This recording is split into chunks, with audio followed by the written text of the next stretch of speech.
Greetings, everyone. This is going to be our inaugural, the first of hopefully many more English language programs. We realize there's a deficit for the non-Armenian speaker in getting news, especially news from the National Democratic Alliance, which is in a media blockade. So the three of us, Hamlet Sarkisyan, director and writer from Los Angeles, California, Martin Harutyunyan, a multi-instrument musician from Boston, and myself, Gokor Yevnukyan, will be trying to cover some topics, answer some questions that is of interest for the Armenian-American community. We know for a long time the Armenian-American community was resolved to listening what the quote-unquote classic organizations had been feeding them, whether that be the Assembly or ANCA or AGBU. Now, I think even those second, third, fourth generation Armenians are looking for different answers, realizing that for decades, we've just gone down the same rabbit hole. We do have some pre-sent questions from some American Armenians that I'd like to address, and the way we'd like to do it is I'll read the questions, and both Hamlet and Martin will each give their perspective, and I'll jump in. The main topic, as you know, the title of the program is the Armenian-American Perspective. What can the diaspora, specifically the US diaspora, which is what we represent, what can they do, if anything, to assist in building the statehood? And one of the questions I had, which I think is a good one to start with, is should the diaspora even be involved with Armenia's internal politics? Hamlet, John, let's start with you. What do you have to say about that? Hi, Gokorjan. The simple question is, for a country like Armenia, who is so isolated, geographically, culturally, it's very isolated where Armenia is. So as a matter of fact, it's not only should diaspora be involved, it's a necessity for the diaspora to be involved in the Armenian politics. But they cannot do it by themselves. There must be a need from Armenian people in Armenia, not only just the government, first of all from the government, but also from the people. There must be a need of this diaspora and Armenia connection. And so far, I'm not seeing this need on a mass scale. I'm seeing, of course, there are people who are intelligent and they get it that, listen, this is a big asset to Armenia. It's actually, there are only two people in the world who have this power. It's Jewish people who have this powerful diaspora and the Armenian people. Imagine we have only 2.5 million living in Armenia and 7.5, 8 million living outside of Armenia. And all this power that we have is absolutely ignored by Armenian government, by the Armenian political elites. I don't see no steps done from them. So it's difficult for us from here to try to advise, to get engaged, to do something with them if this need is not expressed by them. Do you see what I mean? I agree. Okay, I'll have Martin continue and then I'll add if you want. Martin John, what would you say about whether this diaspora should even be involved with internal Armenian politics? Well, the Armenian diaspora is part of the Armenian nation. So, if we're talking about statehood, we're talking about the nation. The diaspora is just another integral part of that. There is no question that diaspora should be involved. That shouldn't even be a question. I'll just add, for example, let's say right now in Israel, they live approximately 600 to 900,000 Americans. Imagine the population is 9 million. 600 to 900,000 Americans live there. That's almost like what, 10%? 10%. How many American Armenians do live in Armenia? Very few. You know, but this Armenia, this Israel, these American Jews who live in Israel, it didn't happen in the air. There was a consolidated effort by the nation, by government. Programs were put together. There was thought behind it. You see, we don't have it because our Ministry of Diaspora is very weak. I mean, these people, I mean, I almost 4 Actually, decades. Yes. sorry to interject, but there is no Ministry of Diaspora. I was going to say weak or non-existent. You're right. There used to be a Ministry of the Diaspora, which was completely dissolved. Yes. So I have actually I actually have an idea about that. I think this is all done purposely. We are cut off from Armenia purposely, and the Russian politics and it's true that when the NDA claims that we are an occupied country, Armenia is an occupied country, so they don't have a sovereignty and there's no independence, so there's no independent thought. You see, Soviets succeeded tremendously in Armenia. This I know from my father's connection to his friends. My father was very close friends with Soviet dissident Natalia Gorbanevskaya. And there is a letter exchange that they did, and this Natalia Gorbanevskaya was saying that, let's say in Baltic republics, KGB and the network of KGB was approximately 30 to 40,000 people. And in Armenia, they were thinking it's 3 times that size. You see, 60 to 90,000 people. So the Soviets wanted to create Homo Sovieticus. Homo Sovieticus was a new man, you know, that was thinking along Marxism-Leninism. And they succeeded tremendously. And they most succeeded, besides Russia, among the 15 republics, to do this in Armenia. So a lot of the population is Homo Sovieticus. So when Soviet Union collapsed, the Homo Sovieticus is confused because they do not know where to be, because they've been cut off from their national roots. They've been cut off from their culture, from their roots, and now they were just out there in the island and there were never connections made to diaspora. Imagine, you can look at Armenian media and you hardly hear the name Western Armenia. It's like it doesn't exist. So you see, there's this, unless this awareness comes into Armenian people in Armenia, that they see value in it, they understand they will benefit from it. I don't know what can we do from here, to be honestly. Well, speaking of Western Armenia, you know, Pashinyan even said we should forget about Ararat. It's not ours.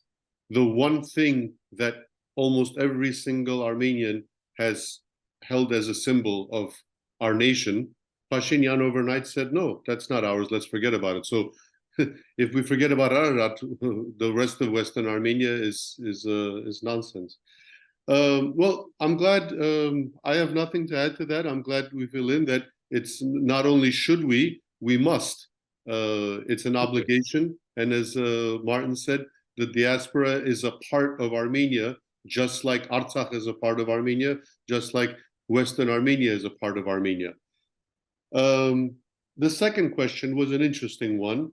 This came, I should have asked for name and age, but I'm assuming this is a young man. It says, I consider myself Armenian, but never have been to have not been to Armenia yet, though I have a grasp of the language, history, culture, etc. How can I help to rebuild our statehood from here, the US? Martin Can, what would you say to this individual? Well, there are many ways you can contribute to the development of the nation. First and foremost, I think being informed. I think a lot of diasporan Armenians, unfortunately, are not fully informed or aware of what is actually happening in Armenia, what has happened in Armenia. I think major barrier is the language barrier. A lot of 3rd, 4th generation American Armenians don't have a grasp of the language, and because of that, don't have immediate access to the latest news and are aware of what is actually happening. So this is a big problem. This is a very big problem. You know, obviously we have the NDA, we have the NDA YouTube channel in English. This needs to be, the communities need to be more aware of this, and because there's access. You know, this is the age of the internet. We all have access to the internet, which is a question of having people be aware that there is this resource and they can go to it to get, get the information in English. Well, maybe the follow-up question is that how do we guide these individuals to find the information they're looking for? Because we're here talking now. How do they? How does some guy in Boston or LA, in New York or Ohio start? Where does he look for? It seems like a vast ocean of information. Right. Well, through forums like this, and yeah, go ahead. Because we know that this government will never do anything. The government that sits in Armenia now, we know they're never going to do anything. The current government. I think maybe just a suggestion that maybe NDA, because it's a pretty solid and good organization with kind of powerful ideas and stuff, maybe they can organize and declare Summer of American Armenians in Armenia and invite all American Armenians this summer to Armenia. Just kind of an open invitation. So then, you know, once a ton of American Armenians will show up in Armenia, then they will be visible. And also maybe NDA can organize some sort of a gathering of American Armenians in Armenia, or gatherings in Los Angeles, or gatherings. You see, there must be some sort of organization that these people can access to and try to contribute. Because on an individual basis, they only get disillusioned and they cannot do anything. Except being a good person, good Armenian, try to live good moral life, and but that's not enough. You see, what can you do for your country? Your country also must have a need for you. They need to feel this. I mean, I don't know if I make sense, but because the way the current Armenian government is, and people who support it, because NDAs were just like few, maybe 10,000 people or 20,000 people. There's 680,000 people in Armenia who support this Pashinyan government. You see, whatever government does, they follow that. We need to illuminate people, to kind of have them think alternatively, and that way an organization has to come on board, and an organization has to do something about it. On individual basis, I don't see what can they do so it will be impactful. Well, I think that's where we have the catch-22, because you brought up the example of Israel. When Israel had their repatriation project, it was state-funded.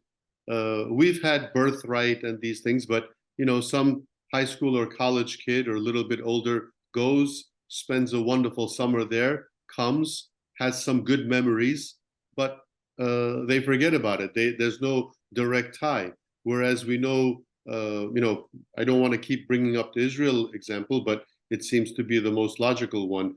They had kibbutzes. So when people like Jerry Seinfeld, where all American boys went over there, they got them to work on the land and said, this is part of your homeland, not New Jersey, not California. But it was state organized. So I think we go back to the same thing. Until we have that state organized, whether it's NDA or XYZ, they're limited in their capacity, what they can do. So my opinion is that the first and foremost thing is making the state a true state that has Armenia's interests in mind, not Moscow's or Baku's or Ankara's or God knows what else is going through their head. Yes, but look, Israel was built by who? By European Jews and American Jews. And current Soviet Republic of Armenia is built by who? By communist Armenians. You see, there's a huge difference in this. And And yes, Israel is a very good example on how to get people together. Forget their foreign policy. Forget Netanyahu's criminal government, who these people are. But Jewish people, the way they organized their homeland, the way they became powerful, there's a lot there to learn. You see, it's extremely important because Armenians are a bit delusional. We're a bit delusional. We're the type of people who are lacking self-criticism. Listen, just look at the Armenian Revolution. Look at the revolutions. American Revolution was done by who? American Revolution was done by philosophers, warriors, at the time, big landowners and liberty lovers. So what happened after revolution? They created a country of liberty. What happened during Russian Revolution? Russian Revolution was done by who? Sociopaths, psychopaths, bloodthirsty murderers. And what country did they create afterwards? Country of cannibalism. That was the Soviet Union. Armenian revolution of the so-called Velvet Revolution of non-violence and this and that was done by who? Liars and demagogues. And that's exactly the country we got. And that's the government we have, government of liars and demagogues. You see, it's very difficult for our children who are born here. These kids have a different moral code, the way they're functioning daily. These kids value individualism, value human rights, their rights. To go back to Armenia, and then they're greeted by who? By state representatives who represent what? Soviet value system. So there's a huge disconnect. There's a big disconnect between diaspora and Armenia right now in terms of just understanding life, relating to one each other. You see, this issue is much bigger. It's much global issue. It's a psychological issue. And I think that's why this disconnect is unless in Armenia, a youth comes around who are more understanding, more Europe-oriented, more America-oriented, and they understand the value of liberty, and they yearn for it, then you will see no end of help from diaspora, because then diaspora Armenians will go Armenia and they feel their home. You see, a lot of diaspora Armenians go to Armenia, they admire that everybody speaks Armenian, people are nice and smiling, but they don't feel their home because they don't feel it's functioning the way they perceive life should be. Do you see this? It's a big difference in it. And in our it's nation, a disconnect. it's a big disconnect. Nobody in our nation talks about it. Nobody is really doing any studies on it. We needed studies to be done on this thing. How can we integrate American Armenians into Armenian society? We need we have so many wonderful. Actually, sorry, Hamlet, can I ask a question? Yeah. Do American Armenians want to be integrated into Armenian society? First and foremost, that's the question. I think the major issue here is the issue of a national ideology. And who holds that national ideology? Do American Armenians hold that national ideology? And if so, how many of them do? I mean, the fact of the matter is most American Armenians, especially third, fourth generation, I mean, are assimilated. I mean, it's just a fact. Well, I think so. I mean, you're right, Martin Can. But I think we're appealing to those that are interested, that feel lost, that they were part of Hominid Men or part of something. Right. But what percentage is that? And like now, for example, for years, the diaspora, especially the last 30 years, the diaspora has been making contributions, investments into Armenia, or at least has attempted to do so, the concerned segment of the Armenian diaspora population. And now it just seems as though a lot of Armenians are, just disillusioned.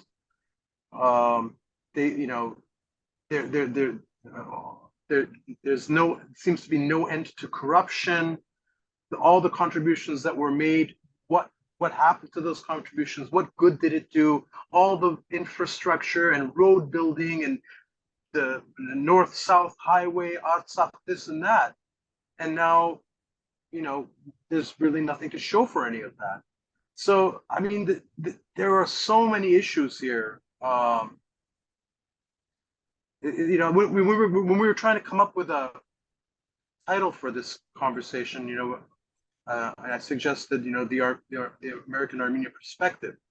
But actually, in retrospect, I think it should be an Armenian-American perspective, an Armenian-American perspective, because there is no one Armenian-American perspective. It all depends on, you know, what segment of the community you come from, too. I mean, you know, we have the older generation of Armenians, the generation that, you know, third or fourth generation. We have Armenians that have come from the Middle East. We have the Armenians that come from Armenia. We have the Armenians that came from the Soviet Union. We have Armenians that came post-independence. So, you know, is there an Armenian-American perspective? Maybe, I think there are many Armenian-American perspectives. Martin, think, you know, let's go back to Israel. There's around more than. I'm sorry. Let's not talk about Israel, because I can't associate with that. I mean, you know, you're talking about Israel was founded on an ideology of Zionism. It was an ideology shared amongst a very large segment of, you know, of people. I don't see the parallels between Israel and Armenia. I think they're completely different. Can I interject here? Yeah. Before I get to the next question, and I agree with both topics on Israel, but as far as the Armenian perspective and an Armenian perspective and the ideology, for me, I think that the ideology of Armenia, and I think it's no secret that all three of us are at some level supporters of the National Democratic Alliance of Armenia. And the reason I am a supporter, I'm 56 years old. I've never been a member of any political party in the US or otherwise, and I still am not a member. I'm a supporter. And the reason I support, and I don't care if it's called NDA or, like I said, XYZ, these are the criteria for me. That group or that Armenian that accepts that we are the successors to our Republic of 1918, number one. Number two, that Armenian or that group of Armenian that believes that Artsakh, Western Armenia, and the 29,800 kilometers that Pashinyan loves to say is all one Armenia. And then most recently, number three, that the November 9th declaration should be torn up and completely disregarded. If there's any Armenian, any group that agrees with all of these three things, then I am by their side.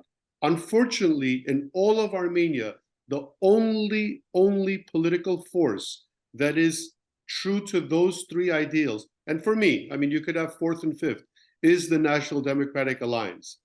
And so if we can use that as a basis of an ideology, not mock, oh, because, you know, you hear, they say, well, Wilsonian Armenia, what else do you want? Do you want Tigran the Great's Armenia, the C2C? Well, sure, why not? But right now, as Nicole likes to say, we have the cadastre papers, cadastri for the Wilsonian Armenia. We don't have it for Tigran the Great's Armenia. And what the National Democratic Alliance has done, that even the government of Armenia for 30 plus years hasn't done, is try to find new allies, because they realize on our own, we cannot do it. It's been proven that the greatest, strongest nation on earth, which I think is without question the US cannot do things. Even when they wanted to enter Iraq, they needed allies. So of course we need allies. It's proven that Russia is not an ally.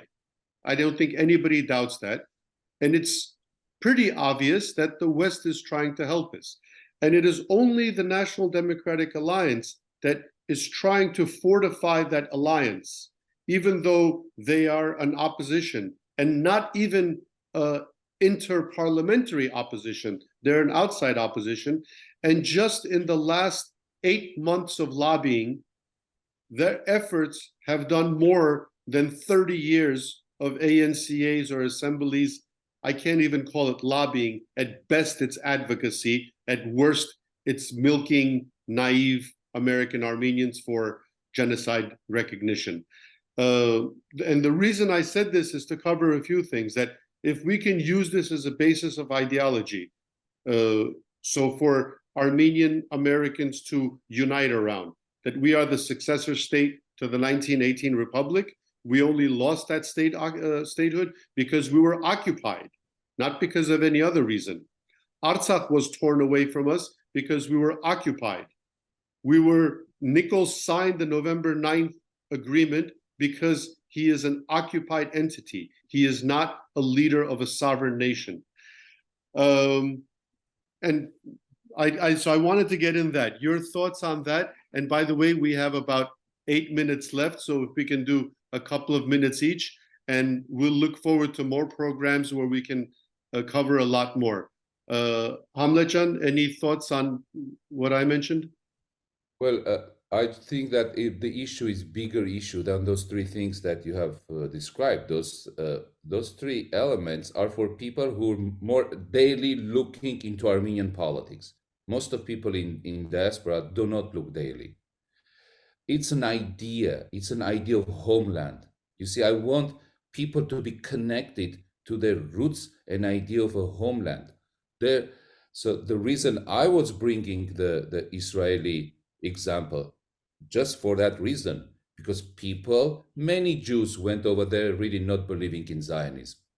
But there was this national idea of having a homeland. You see, we are lacking that idea. Nobody is teaching that to our children. Nobody talks about that in Armenia.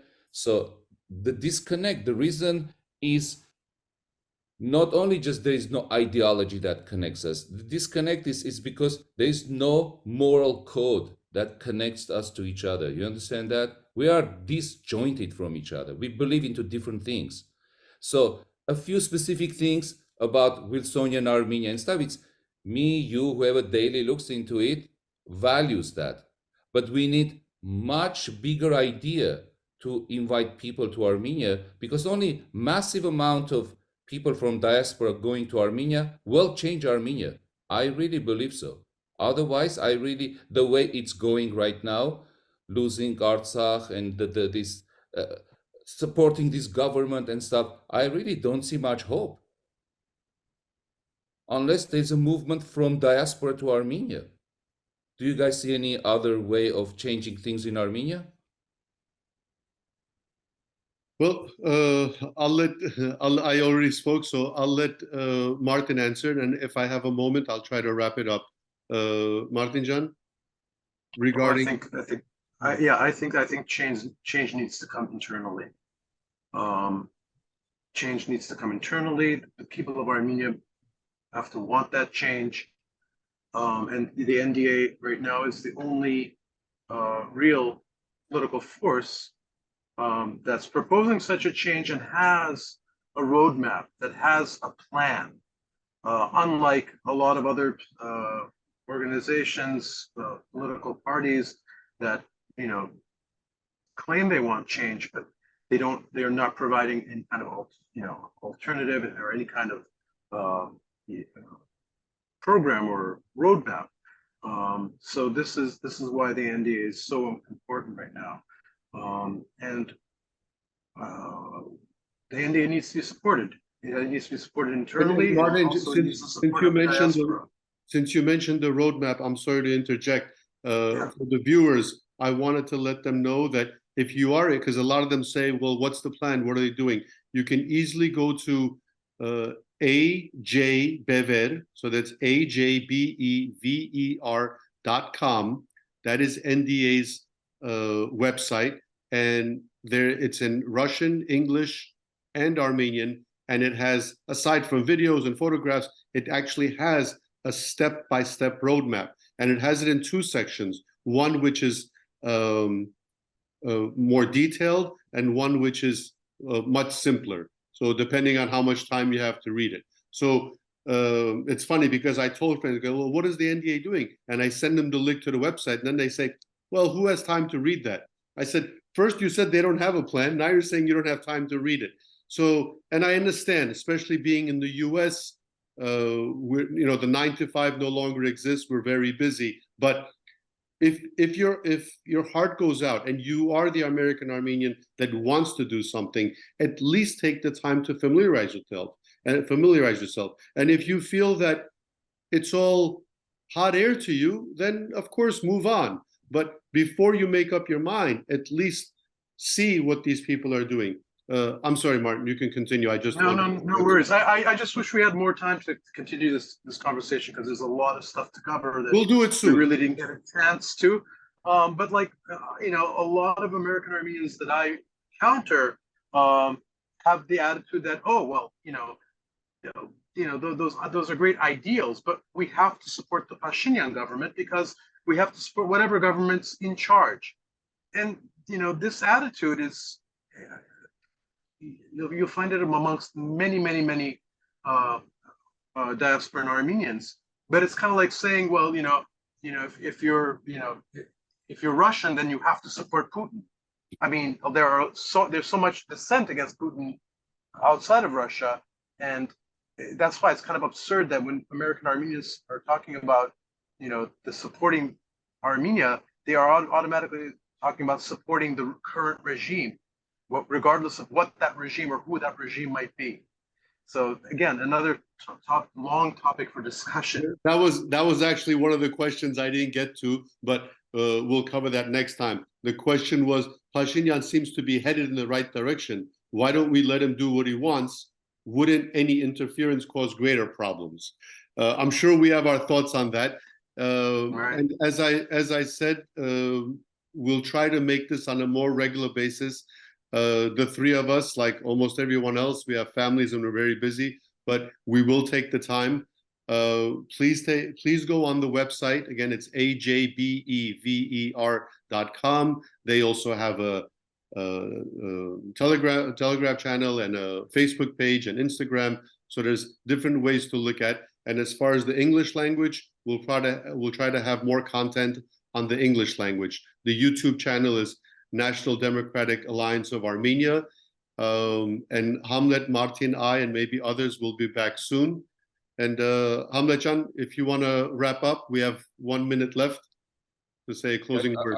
I want to say we definitely need to bring into this discussion more American Armenians. People who are born here, like Martin, and younger, different generation. Because look, you, we were born in Armenia. These ties are still there.